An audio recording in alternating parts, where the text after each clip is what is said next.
the system through the biological opinions have changed things so much in the past few years, we still don't even know what that has done. And so we're proposing changes to a system that has recently had changes and we haven't seen everything.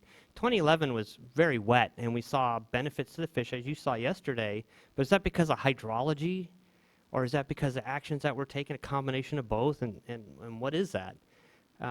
Even the flow regimes upstream on the American River in particular, you know, the Water Forum has spent a decade developing a flow regime for the American River, and it was adopted in the biological opinion. And so that's, have we seen the effects of that yet? And I don't know that we have seen that benefit. It takes years to see what's happened.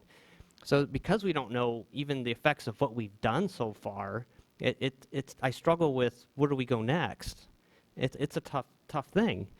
The balance between spring flows and summertime cold water inflows is something that we've experimented with and studied in several different projects. The GCID NHI partnership looked at that, putting out springtime flows and balancing that with temperatures.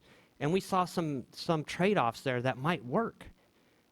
If we can release springtime flows, and do we want to risk that temperature later in the year? And there's sometimes that works and you won't impact temperature or it's acceptable. So there's some of that stuff that I can see happening. The pulse flows I see are a benefit. If you can put those pulse flows out to move fish. I was talking to some folks recently that even the hatchery releases aren't coordinated with the whole system and the operation of the system. We release hatchery fish, and I was talking to one Sac Basin user that said they get a call the day before and said, hey, you might have fish on your screen tomorrow. So you could have told me last week I may have been able to do something. So there's a lot of coordination on the system. Maybe we can coordinate pulse flows with that. I mean, there's those types of things that we're not even coordinating on that could really produce a lot of benefits with very little water cost. And we should explore those, certainly. But those are things that, why isn't that done next year, kind of a thing? Why don't we coordinate that for next year when we make a hatchery release? Winter run and native fisheries, I think, are harder because they take longer periods to migrate, so I don't have an answer there. I'm not a fishery biologist. But there are some things like that can be done right away. When it comes to controlling the low salinity zone, particularly the fall X2, I have a bias because the water cost is enormous to move the average X2 location very far, and it doesn't seem to be a wise use of the resource. But there might be some things that we could do in the springtime, particularly when you looked at the tides and the spring and neap tides. There may be some things that can do if X2 is already moving out. Maybe a pulse 1X2 is moving out might be more beneficial than if it's moving in. It takes more water to move it out when it's moving in than if it's already moving out naturally. So there may be some coordination with things that we could do that doesn't cost more water, but it's managing the system in a smarter way. So there's a lot of things I think that can be done, and I think over the next couple of workshops you'll see more. One thing I have noticed with the change in regulations in the system going from 1485 to 1641 is that the projects are relying more on stored water to support demands and to meet requirements than they did previously. Because of export restrictions and more flow requirements, reservoirs are lower, and we're relying on more stored water to support demands than we did previously. That makes reservoirs even lower. So when you look at 1485 to 1641, it did have an effect on cold water pool upstream, and it could be very significant. And it's also created a situation where we have lower storage going into the fall, which is one of the reasons that we have lower fall flows, particularly in November, because the reservoirs are lower than they used to be because we release the water in the springtime. So is there some kind of balance between the springtime and the fall that we should strike? And when we look at those relationships between the fall and say, hey, the fall has gotten saltier, we need more flow in the fall. We used to have it, now we don't. Well, one of the reasons that we don't is because we wanted it out in the springtime. So there's certain regulations that we've made and decisions that we've made, and that's collectively. These are all, these were negotiated and accepted by everybody, but maybe we haven't done the right thing in the past. So maybe all those spring X2 flows should be balanced with other things in the system, other needs of the system. And you may consider that sometimes you don't want as much flow or don't need as much flow for a different benefit. Maybe sometimes you want more. So until we really know what we need in the system, it's hard to say what we should do. So that's the whole thing, is first define exactly what we need, and then let's see how we can manage the system to get there.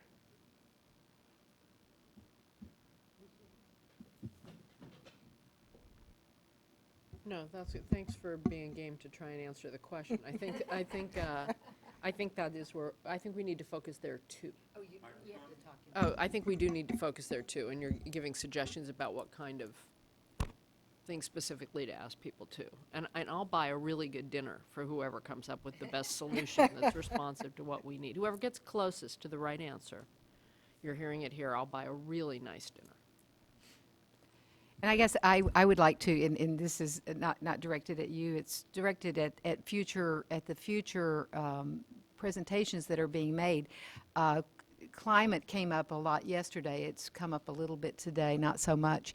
But what I heard yesterday and what I'm hearing today is that the adaptive change is going to happen for everyone. It's not just going to be the fish, it's not just going to be the projects, it's not going to just be agriculture. I mean, this is happening whether we had a Bay Delta plan or not. There's going to be change and adaptation. It's going to affect the utilities, the power system. It's going to, I mean, there's a lot of change going on in our world. And so it will be very, very helpful for you to share with us as you come back for fish, as well as for the tools and utility stuff, to share with us how you, in your various worlds, are factoring in adaptation to your own operations. How are you looking at it? What are you doing? What vision do you have for the for whatever it is that you're in charge of? And I would say that to the scientists as well. What are we managing for in terms of an estuary? What are we X2 matters, maybe not as you say it matters, but not so much as maybe we have thought it might, or at least not enough to spend a whole lot of water on it. Well, for the scientists, I would say what is the right number for X2? Or should we just not even, should we just let sort of go for something else? And I mean, those are just two examples. But there is going to be lots and lots of change. And best we think about it, it's like the quagga mussels. We know it's coming. Let's plan for it. Let's get creative. Let's figure this out. Let's do it in segments and chunks. Let's not get just, I don't know, like stuck in the mud and saying no. I mean, we're not North Carolina. Let's just say that.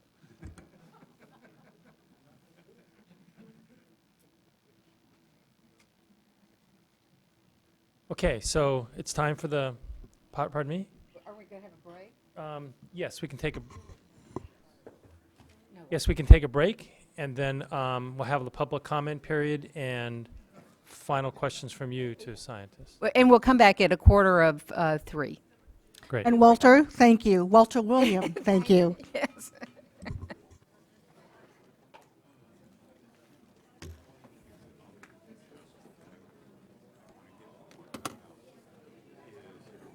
Walter, appreciate you solving all the problems. I don't know if I had anything that was Walter William Beret III. Yeah, I caught that. I wish I had a better answer, but No, but that's, which, appreciate it. All this very little now. Thanks.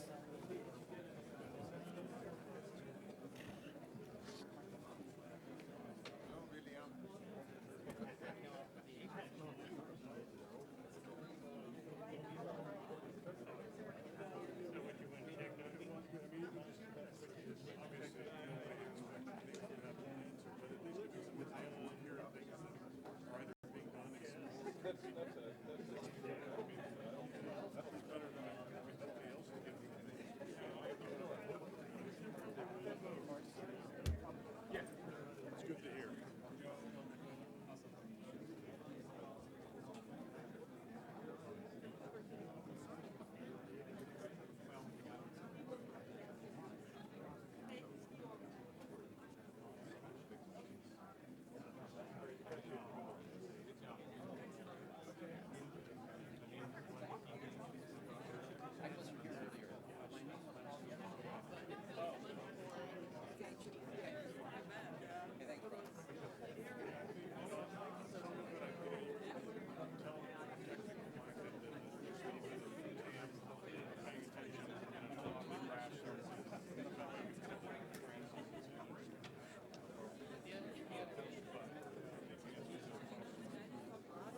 last one. Take that question.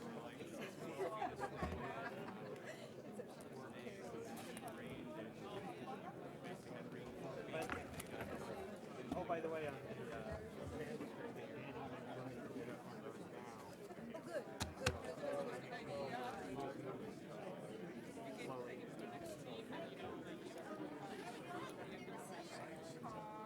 not yet. We missed each other, and I didn't even respond.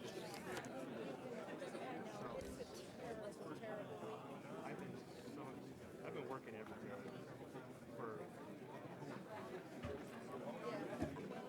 back from vacation.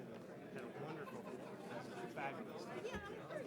And now I've been Good bit of time Pacific Lucida. Have you gotten lost yet? Walked to the skin. We were in Canadian rock. I got back and been working like crazy.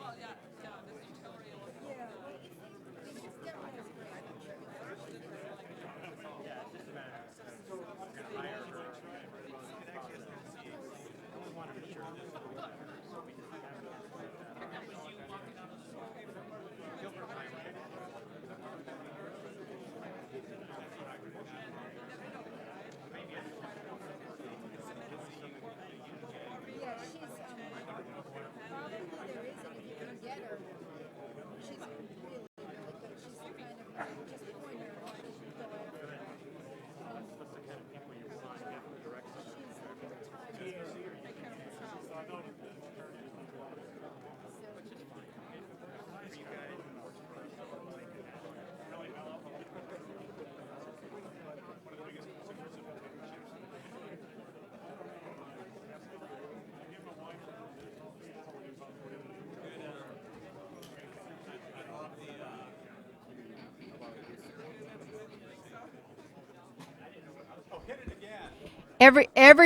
Everyone is very anxious to get out of here, so let's go.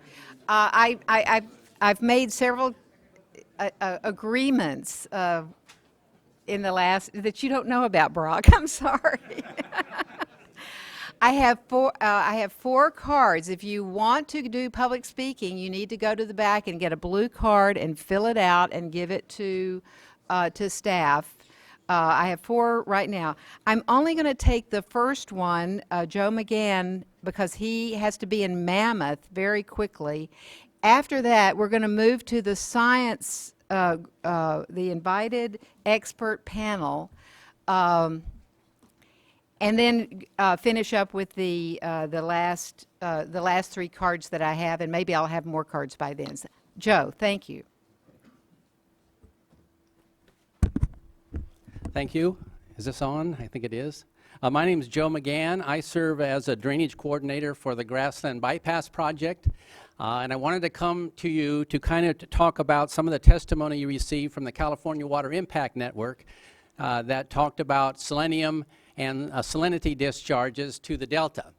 The Grassland Bypass Project is part of a TMDL that exists for selenium in the San Joaquin River. And our project has about 90% of the load allocation for selenium. So basically, our project discharges the vast majority of the selenium to the San Joaquin River. The Seawind's basic testimony was, hey, the sky is falling related to selenium. They represent that up to 180,000 pounds of selenium could magically be discharged to the San Joaquin River. Our discharge from the Grassland Bypass Project, and again, this is by far the vast majority of the selenium that goes to the river, was 1,972 pounds, so about 100 times less than that other number. The TMML, the total maximum monthly load for selenium, has a maximum discharge of 4,480 pounds in a wet year and 1,658 pounds in a critical year. In addition to that, we have a use agreement for use of the San Luis drain that limits the discharge in 2019 to 900 pounds.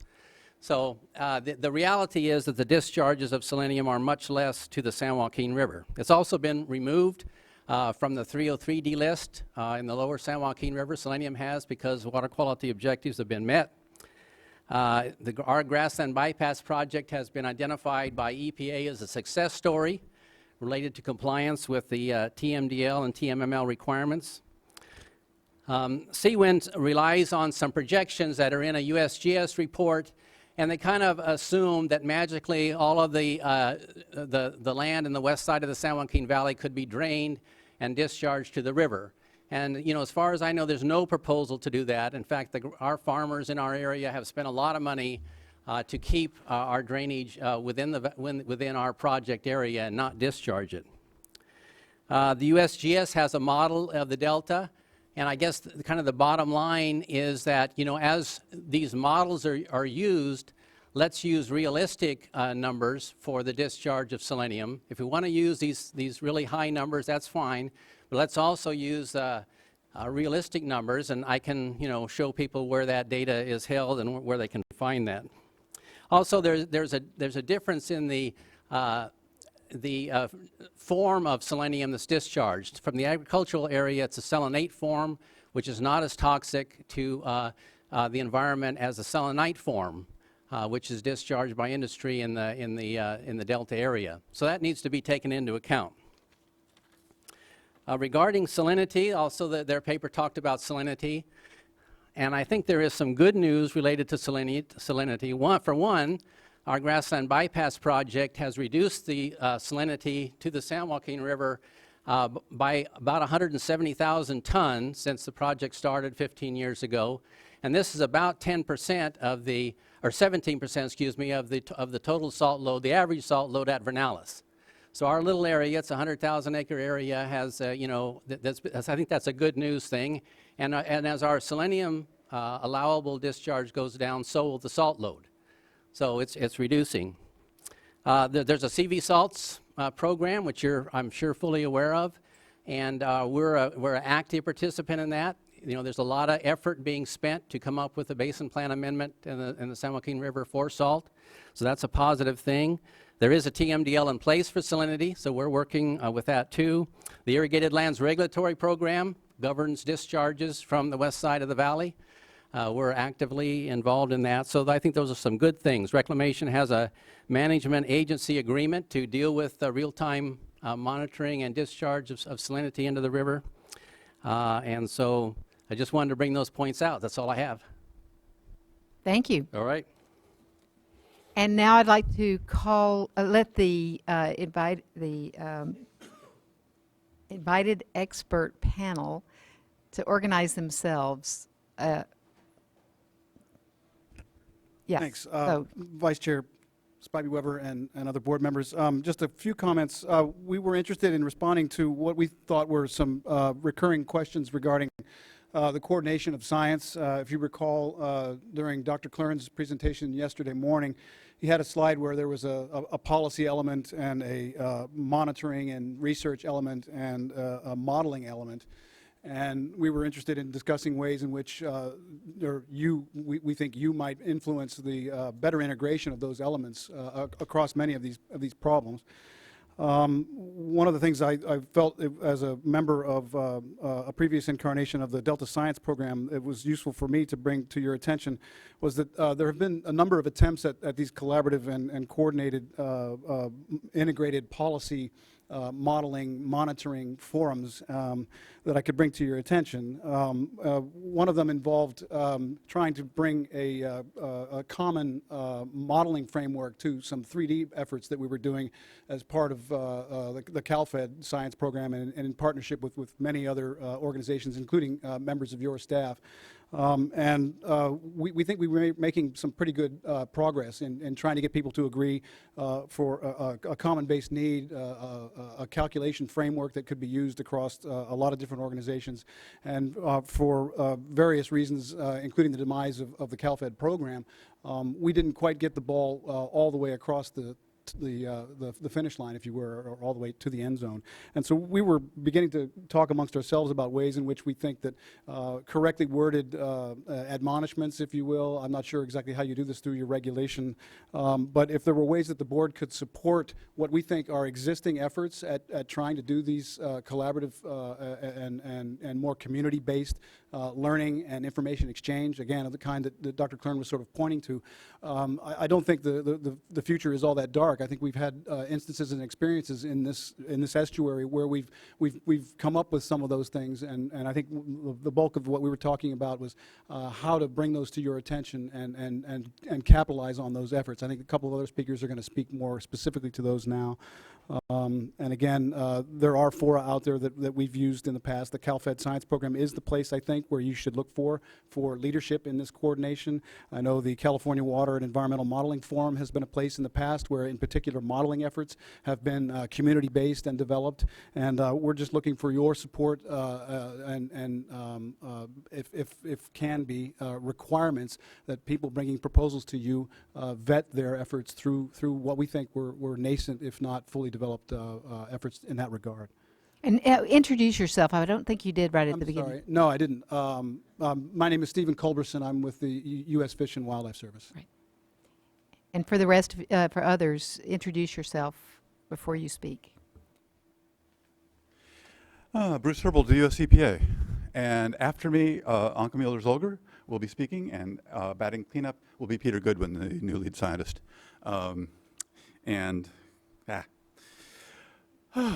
What a fun pair of days. Thank you very much for the invitation. And I'm going to follow in Stephen's ideas of something that did not quite come to fruition yet, but may be useful to the board. And it came up in one of the presentations this afternoon, the what's called UMARP, the Unified Monitoring, Assessment, and Reporting Program. That got a draft report done. And then 3 of us that were working with Sam Luoma on that got swept up in doing flash work in the last couple of years. But that is waiting to be pursued. And I think it does a lot of what has been identified as being needed. It makes sure that monitoring that is done out there is relevant and comprehensive, so that you're not just studying one life stage of a fish or one aspect of what is sediment or toxicity, but that it's in a landscape format, and that it is relevant to something that you guys say is important, or that the law says important, or you shall do this. And we went through the laws that we could think of and the monitoring as it lined up with that. The other side of that, and you could take a very active role then in saying, well, this, and this we need more about. The flip side of that is to make sure that it's practical, that what management thinks they need to know is actually something that can be measured in the field. We had a long years going on, well, how many delta smelt are out there? And you know, there's fewer out there today than there were yesterday because some of them died, and you want to know that, you know, so it becomes a question which from the practical side is really, really difficult to even approach. But which sounds really good from the management side. Well, how many can we afford to kill at the pumps then? You know, it's like, can't get there. So it's that combination of what management needs and what we can practically do that UMARP focused on. Also focused on efficiencies, because some of the things that are being monitored out there may be able to answer questions that another monitoring program is also focusing on, and there may be a better way. So in these times of no more money, looking for those efficiencies was one of the things we were trying to do. And lastly, it was very rough. We had one example that we tried to put together, but we were really focusing on the framework. And I think it's really ripe to take that framework and start filling in the boxes. So that, I think, could be very useful to your work, short-term, long-term, the rest of that. Then, in response to your question earlier, Jim Cloran said something, and I'm just going to read to you, if I may. I'll try to be dramatic and all that. So this is from Jim Cloran in response to questions that we relayed to him. He could not be here today, and his closing comment, I think, will be of interest. But I would suggest that the science program, IEP, and the board work together to do an experiment. Pick a group of scientists to work with the board and or the board staff to develop a list of questions related to future states of the Bay Delta and how an adaptive policy framework would respond to those changes. We could anticipate changes related, for example, to global change, or do a scenario of quagga mussel invasion, or a scenario of flooded islands, or new conveyances, or, I think important, a 5-year drought. Then the science program could issue an RFP for a group to develop those scenarios, working in partnership with the board and staff to learn how this kind of coupling could be developed. Ask the board members if they're interested in doing an experiment and helping the science program marshal resources to fund it. With funds, this could get started quickly. This kind of experiment touches on every question the board members asked yesterday. It could be related to climate change. The models would be built from an integrated systems view. They would enlighten the different timeframes of action. They would help the board anticipate the kinds of changes that would trigger alternative policy actions. They would help us deal with a non-stationary ecosystem. And if we included social scientists, which I think is essential, then we could even do cost-benefit analyses of different policy responses to environmental change. And you can tell the board that I think the problem is so important that I would give whatever time I could muster to help them if they were interested. That's from Jim Clorn. So It's good that he mentioned quagga mussels, or else you wouldn't have read it Well- aloud to us, I think. funny you should mention that, because I wanted to make a little pitch. Jeepers is, I'll throw that in too. Jeepers, it's good that you mentioned quagga mussel, Felicia. And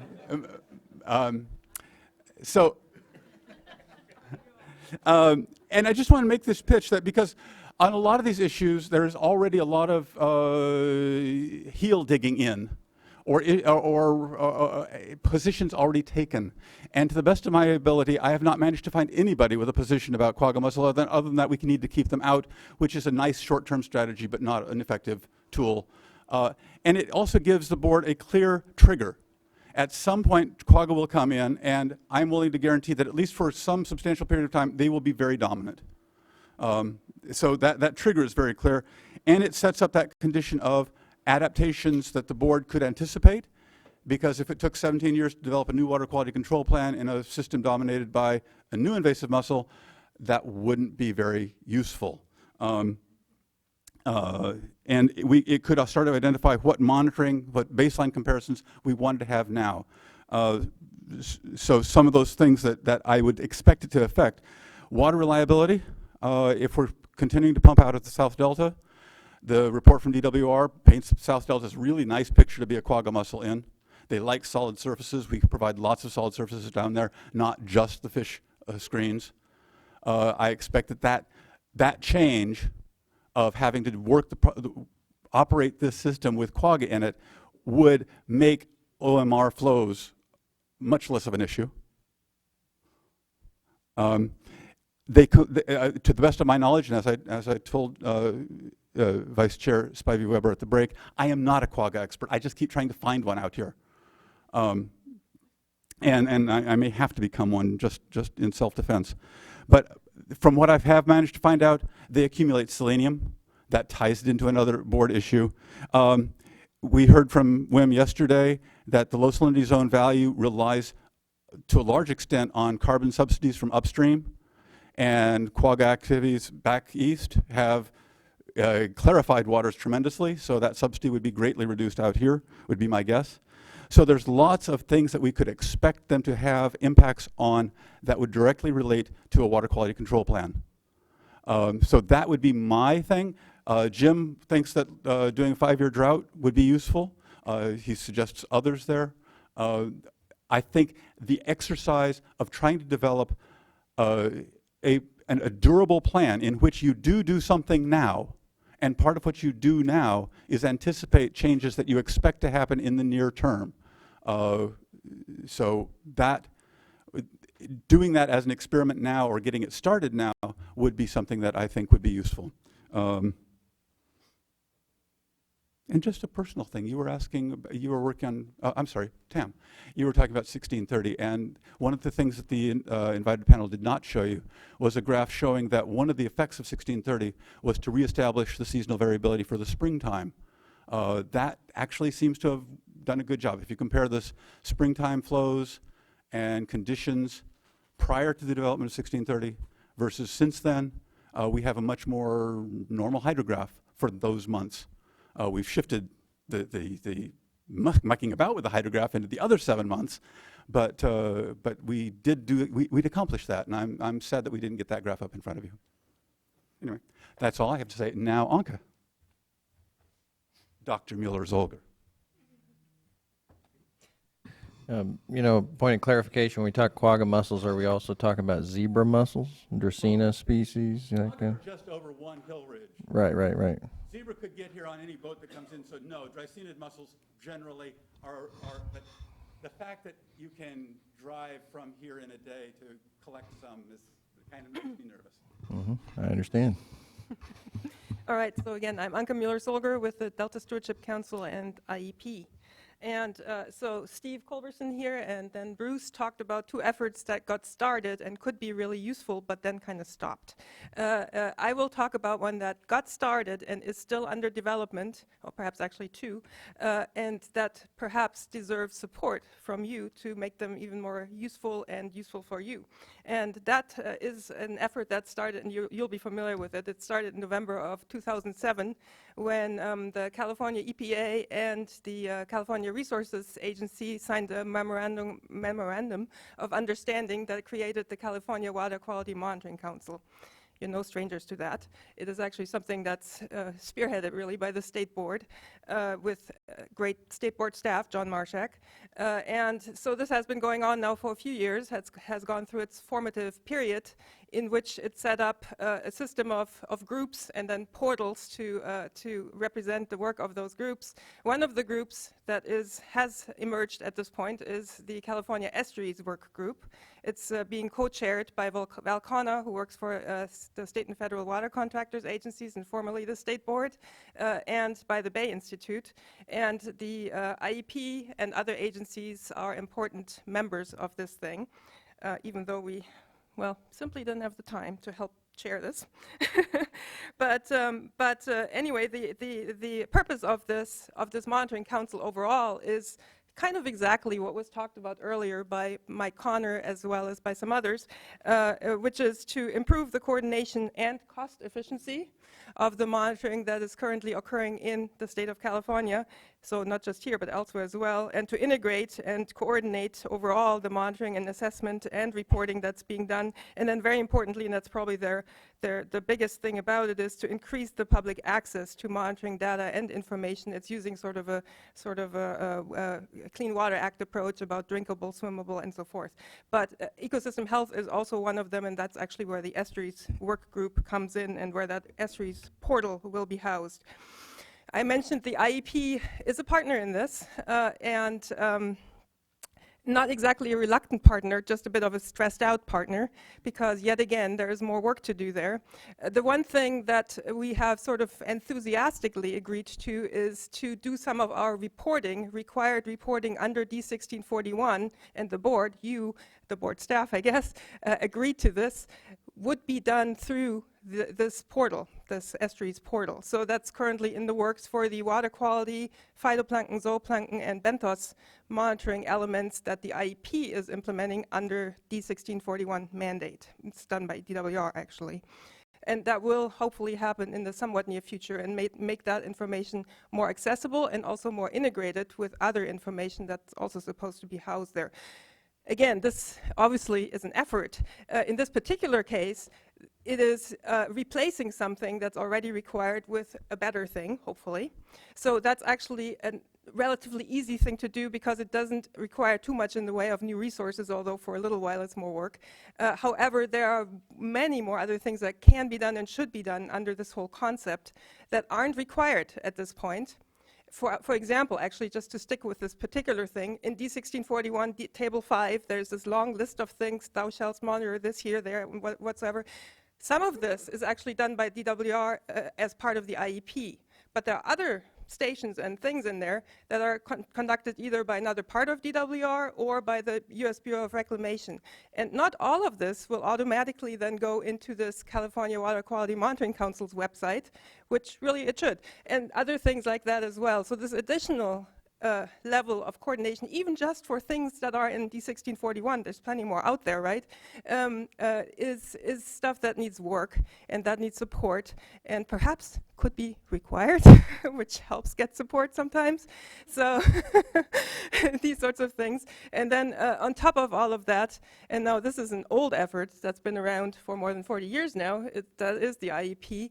The IEP has probably persisted for this long for a whole variety variety of reasons, but of course one of them is that a lot of what the IEP does is monitoring, and a lot of that monitoring is required by either the biological opinions more recently or these water right decisions.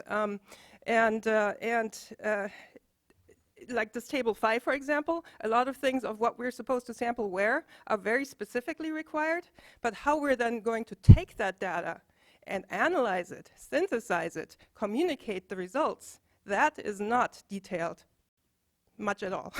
It says something in there about understanding the effects of water project operations, so that obviously suggests some level of analysis and synthesis and so forth, and it also does say reporting, but it could certainly say a bit more, because we are having so much trouble, really, having enough time, staff, resources to devote to those sorts of things that are so important to actually really produce the information you need to make the decisions you need to make, especially with these, I think, faster cycles of adaptation that we will have to go through in the future as things change more and more and more.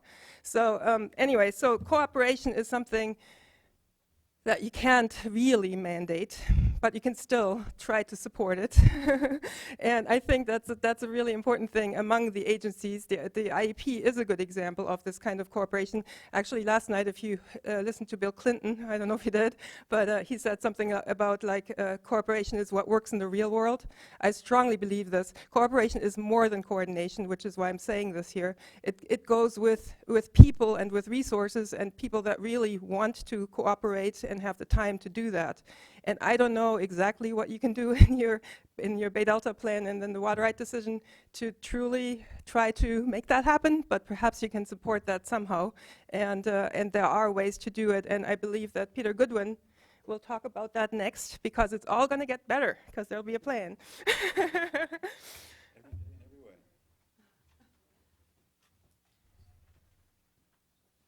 Yeah, it's true. We do encourage cooperation through allowing group monitoring, for instance, in some of our permits, and at both the regional and state level. Yeah, there are mechanisms, language we can use. Thank you. Well, good afternoon again, Vice Chair Spivey Weber and members of the board. So I'm Peter Goodwin with the Delta Science Program. And I'd like to make it very clear that I'm speaking here on the Delta Science Program. We don't interfere with the panels that we convene and with their advice. But I did just want to add just a couple of points about many of the big issues which have certainly come out this afternoon. There is a Delta plan there that Ms. Marcus has been very heavily involved in, and my guess is probably everyone in this room has had some comment or involvement within that. And that Delta plan is built on the fundamental premise of best available science. And a lot of thought has been given by many people as to what is intended by best available science. And another part of the Delta plan was, it was realized that there needed to be a science plan to address some of the issues which you're encountering now. And so our role is, we don't do the science, we don't have a dog in the fight. We are purely the facilitators of this plan. We try and encourage networking and building the science community.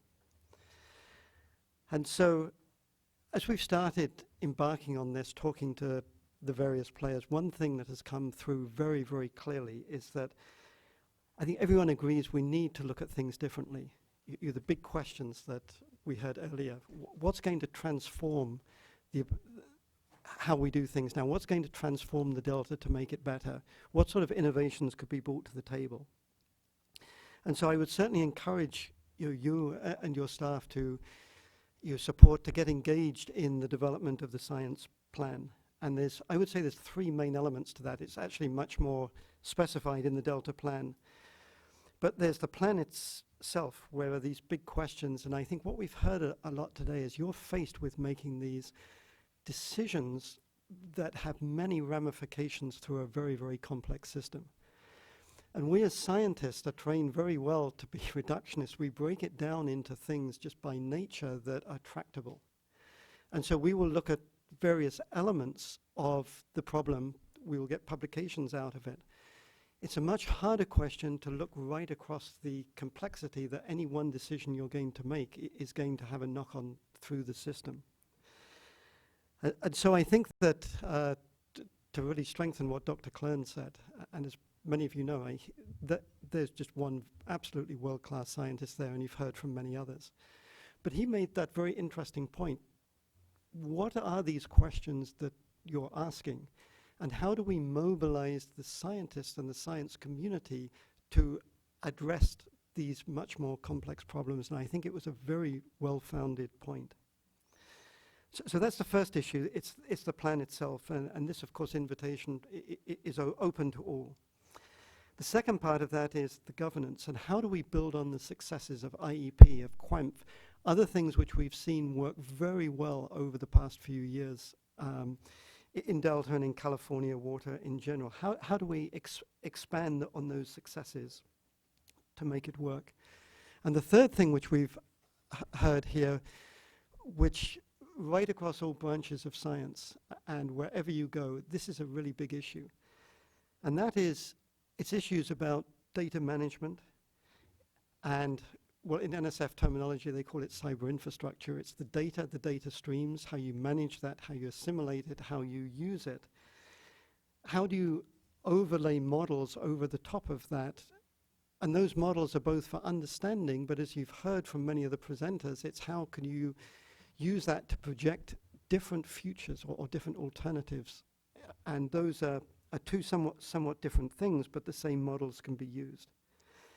And I would say the third part of that is, in such a complex system, how do you visualize, how do you communicate, not just say beyond the 3D hydrodynamic modelers who will get really excited about the turbulence closure and things like that. How do you transmit that information to other branches of science to get at these problems? And even more importantly, is it made understandable to you so that you can see the connection to the questions that you're asking and what the science is telling you? So I just wanted to say, I think for me it's been fascinating to listen to this, and I think overwhelmingly from all the presenters, there seems to be far more that bring us together. No one's benefiting from this uncertainty. And I think there's probably a window of opportunity here over the next couple of years to really do something special. So I'll just conclude by really welcoming you and your staff to pose these questions in a way that the science community can respond to that in the way that Dr. Klern and many of the other speakers, Dr. Gleibert and others that you've heard from today are basically saying the same thing. So thank you for your attention, and I'll be happy to take any questions. Hold on just a second. This morning we got an offer, kind of, from Michael Connor and Mike, Brian, and Cameron, who were here representing parts of the wastewater world, who really want to make sure that the volumes of information that they have get into your program. Do you feel like you've got that information already, or how could how could they help, or is there a mechanism? Absolutely. If this is going to work as a process, it has to be open, it has to be transparent. And this is one of the things which we're grappling with right now. As you've heard from many of the experts here, with things happening in state agencies, just the volume of work that you've seen going on, everyone is just extremely stretched, particularly in the federal and state agencies. So we're putting a lot of thought about, with this huge volume of information, how can you really engage the key folks? And so absolutely through this process, we want that information. We want to get the best ideas out there. And I really like the idea of a free dinner for the person who comes up with a solution, but maybe we should look beyond that. Maybe we should look for folks who will put out, like these other intractable problems in mathematics. Yeah, let's put out a challenge there to get these good ideas on the table that can then be evaluated through the sorts of suites of models we've been hearing. So in response to that, there's several things that people can do. I would invite everyone to come to the Bay Delta Science Conference. And as part of that, we will be holding a town hall meeting to actually discuss this issue. We're not quite sure of the details yet to be most effective. But that's where we will be looking for ideas and input so we can roll this process out. but absolutely we're not excluding disciplines, or we're not excluding any good ideas or information that could be out there. And I should know this, but I don't. Is your science plan identifying and building scenarios around different low salinity zones, or are are you focused on where the low salinity zone should be or not? I think with this science plan, what we're trying to do is to build the science so that people, whichever agency you're in, if you're in a university where you're trying to justify a research project to a funding agency, this is the place where you would go to make a contribution to this much bigger understanding of the system. So I would say the question you're asking would be part of it, and that would be highlighted as part of the science plan, that this is important. And then under that, there will be the reasons where the uncertainty lies, where research could really help. A big issue